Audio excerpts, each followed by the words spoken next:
Hello, আসসালামু আলাইকুম। আমরা কিছুদিন ধরে ভাবছিলাম যে আমরা একটি ফার্ম তৈরি করব। তো আমরা সকল বন্ধুরা মিলে একটি সিদ্ধান্ত নিয়েছি যে আমরা একটি ফার্ম তৈরি করব। তো সেই ফার্মের জন্য আমরা কিছু বাঁশ কেটে এনেছি। এখন আমরা এই বাঁশগুলোর কিছু বাড়তি অংশ আছে, সেই বাড়তি অংশগুলো আমরা কেটে ফেলে দেবো। তো এগুলো কাটতে কাটতে আপনাদেরকে আমি একটু কথা বলে দিই।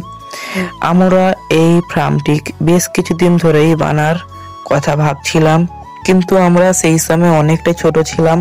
তবে আমরা এখনো ছোট আছি, কিন্তু সেই সময় আমরা অনেকটাই ছোট ছিলাম, তাই আর সেই সময় আমাদের এই ফার্মটি করা সম্ভব হয়নি। তবে আল্লাহর রহমতে আমরা এখন এই ফার্মটি শুরু করে দিয়েছি। কিছুদিনের মধ্যে আমাদের ফার্মটিও হয়ে যাওয়ার সম্ভাবনা আছে আল্লাহর রহমতে। তবে আমাদের এই ফার্মের কাজটি অনেক দ্রুত করতে হবে, কারণ আমরা এখনো ছোট আছি, আমরা অতটাও বড় হইনি। তাই আমাদের পড়ালেখা আছে, পড়ালেখার পাশাপাশি আমরা এই কাজটি সাবধানতার সাথে করব, জানে আমাদের কোনো পড়ালেখার সমস্যা না হয়।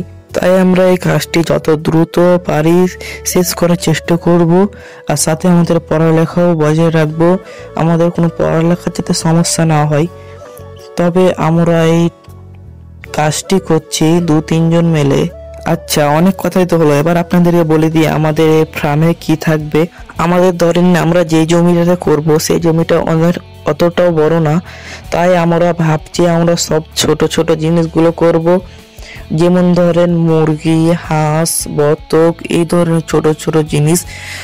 আল্লাহর রহমতে যদি আমাদের সম্ভব হয় তাহলে আমরা পরে আমরা কিছু বড় জিনিস করার চেষ্টা করব। তো আপাতত আমরা হাঁস, মুরগি এগুলোই আমরা পালন করার চেষ্টা করব। তবে আমরা একটি ভেবেছি যে আমরা কোয়েল পালন করার সিদ্ধান্ত নিয়েছি, কারণ এই কোয়েল হচ্ছে অতটাও বড় না এবং অতটাও ছোট না। তাই আমরা এই কোয়েল পাখি পালন করার সিদ্ধান্ত নিয়েছি, কারণ এই কোয়েল পাখি অনেকটা ছোট হয়, তার জন্য আমাদের জায়গাও কম লাগবে এবং একটি ঘরের ভিতরে একটি ছোট করে ঘর বানালে সেই ঘরের ভিতর 100 থেকে 200টি কোয়েল অনায়াসে এঁটে যাবে। তবে আমরা শুধু এই কোয়েলই পালন করব না, সাথে সাথে অনেক ধরনের মুরগি, হাঁস, বতক, আমরা সব ধরনেরই পশু পাখির খামার বানাবো।